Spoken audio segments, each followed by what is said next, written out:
Welcome back to RSM Healing. I took a day off yesterday, New Year's Eve, still recovering from the flu, but I, in my recovery, wanted to share with you something I didn't share, in that the redox signaling molecules that I use and have alluded to help me to get better, one of the most profound supplements for health and healing. I wanted to show you, this is the bottle that the primary product has come in, and it comes in a liquid and has a very clean smell, almost like pool water a little bit, and it's kind of cool that way. Some people have a little challenge with it, but interestingly, the more that it tastes unusual to somebody, the more their body seems to need it. But that's just something that has been seen anecdotally. So the other thing I wanted to show you is, because the flu, gets into your sinuses, into your lungs, and coughing and whatnot, is what you're able to do with this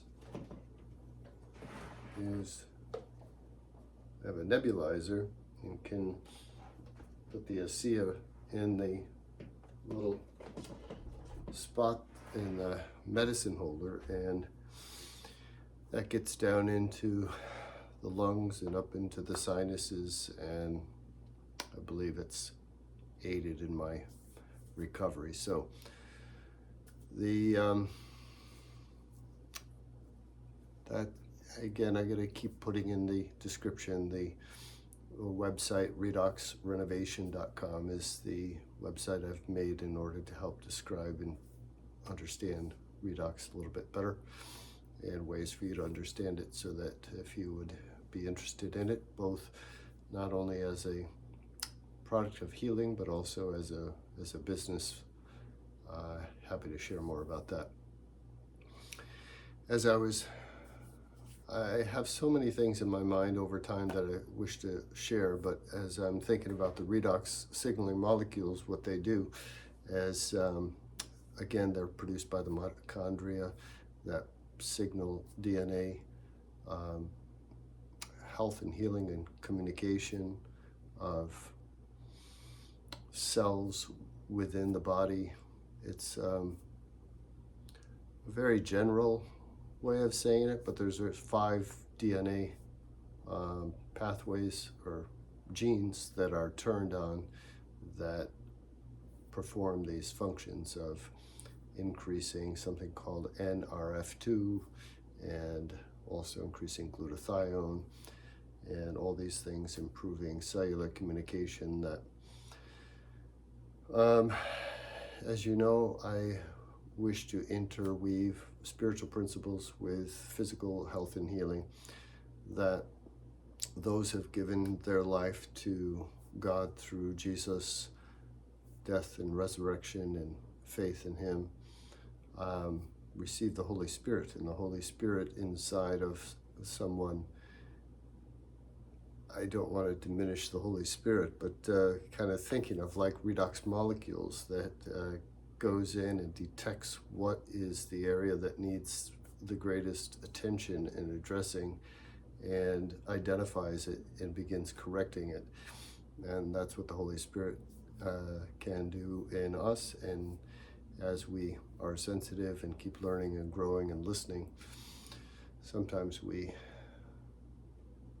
do a lot of praying and talking and less listening, but that's something, as a older Christian, I'm learning to try to do more and more. But still, he works within us to bring these things to our attention over time in different ways as well. So back to some of the many things that I've wanted to share with you. One of them is the diet that I have come to most use, because I have to say there's probably many people out there like me, but still it feels like not that many, because I can have a lot of sensitivity to most any food, and even going out to eat nowadays, or just any kind of over proteinaceous meal, my digestion gets all messed up. So this is kind of what's led to me. I've mentioned that the fitness watch helps tell me how much stress I have after eating certain things, so I'll just share what it led me to. I'm trying to avoid overly carbohydrate type things in the morning in order to minimize the amount of sugar, as this is important. Talk about intermittent fasting and trying to minimize your eating window. But when I fast, I generally feel like crapola, because I just get tired and weak and can't think. So, and I think a lot of it is the detoxification that may be occurring, and it's just too much, too quick for me.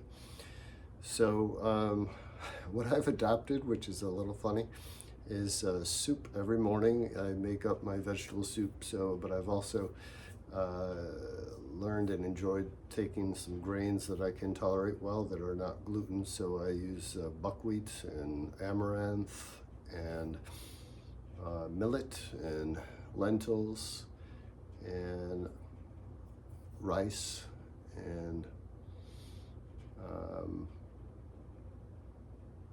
a scoop of oats, rolled oats, and just a teaspoon of each, and get that fairly well, nicely heated or cooked over a period of 20 to 25 minutes while I'm on low, while I'm either doing a shower or even heating it up the night before and putting it on the stove, and then it even overnight. I just, it seems to be already got a little bit of a pre-cook, and it's not going bad, and just heat it up in the morning, then it goes a lot quicker. So then add my chopped vegetables in the morning, and you could just make a whole lot of variety, whatever you have interest in. Zucchini, and a little onion and cabbage. Cabbage is excellent for you, and it's not overly expensive and holds in the refrigerator a long time. Carrots. I have some frozen things. I sometimes get okra, and I cut that up and put it freeze it in the freezer, and then I just use a little handful as a serving for each of these vegetable portions. My spices, I go through a little series and put it together. I have a little mix of rosemary, thyme, and sage. And again, usually just I grab a spoon and a teaspoon or something of that nature. A little bit more or less, just depending on my general sense of it. So about a teaspoon of that, a little chili powder, a couple shakes, a little sea salt, pepper, couple shakes of onion powder, and garlic powder, just for extra flavor. I use 2 heaping teaspoons of ground flax, and 2, as heaping as it gets, teaspoons of chia seeds, a little bit of mustard seed, meaning like a teaspoon or less, about a half a tablespoon of sesame seeds, and I just started using a little bit of black sesame seeds, have a little bit more of the polyphenols in it, which are antioxidant benefits. And it's quite a laundry list, but you can go down through it pretty quickly. A bit of nutritional yeast. What else? The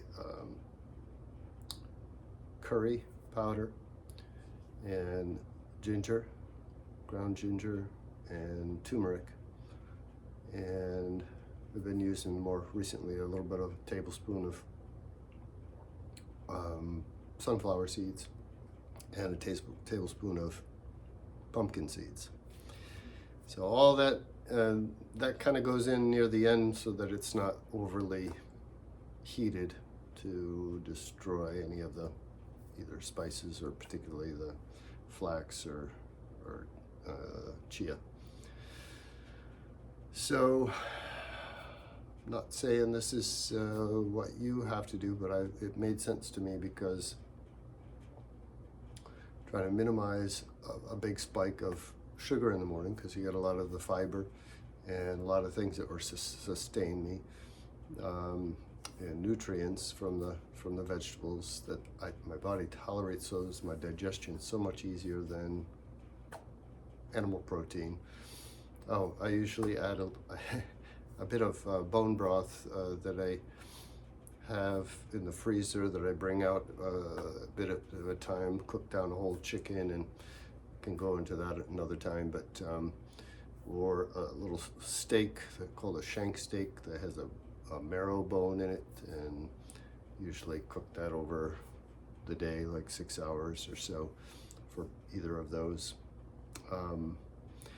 And then I can have that stock that I put in the freezer and then bring out a little at a time and use about a cup of each of those. And that I tolerate fine within the soup too for greater flavor. And then I use that throughout the day as well, adding different things into it, possibly a little bit more, legumes and a little bit more animal protein that is already digested from the stock that's made over many hours, so it's easier for digestion.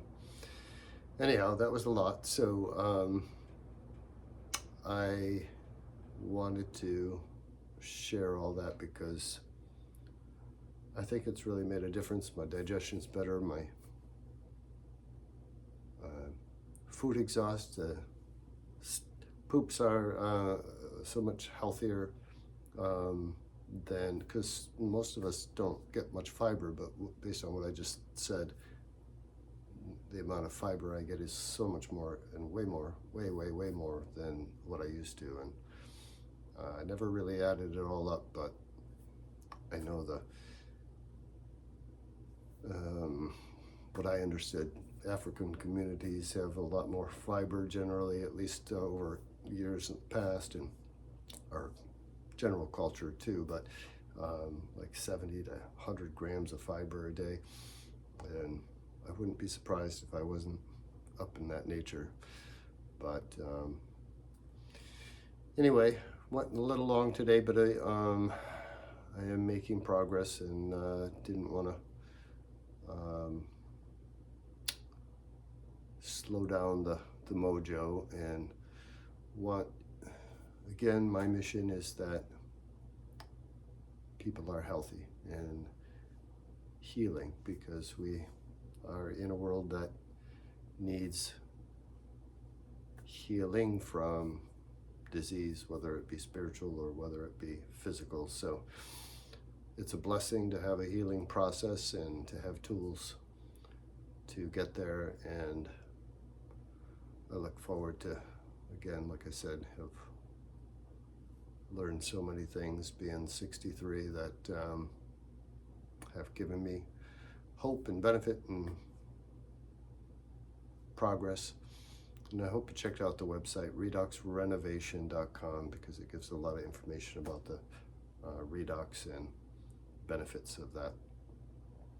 So I wish you a happy new year. Today is January 1st, and may not be seeing this on January 1st, but if it's later, then belated Happy New Year to you. So I will talk to you soon, and I appreciate if you would put in some comments and things that you are interested in or want to learn more together, or I could share. And please don't forget to like and subscribe if you find this interesting. Thank you.